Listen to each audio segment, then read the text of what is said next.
আসসালামু আলাইকুম। রায়হান ভিলেজ ব্লগারে সবাইকে স্বাগতম।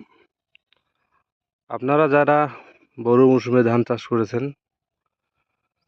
সচেতন হবেন, সবাই সাবধান থাকবেন। যেটা আমরা প্রকৃত সবাই নামে চিনি বাংলা কারেন্ট পোকা। কারেন্ট পোকার আক্রমণ আপনারা কিভাবে বুঝবেন?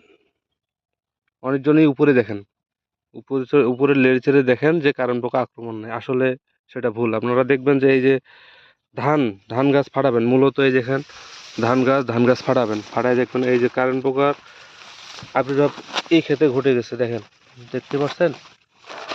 এই দেখেন কারেন্ট পোকা এই ক্ষেতে ধরে ফেলছে। এই যে কারেন্ট পোকা, এই কারেন্ট পোকা ক্রমান্বয়ে আস্তে আস্তে আস্তে আস্তে উপরে কিন্তু চলে আসছে। দেখতে পাচ্ছেন?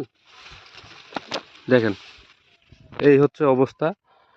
যারা বড় মৌসুমে চাষ করছেন তারা একটু সাবধান থাকবেন, সচেতন হবেন এবং কি স্প্রে করবেন, ভালো মানের কীটনাশক দিয়ে স্প্রে করবেন।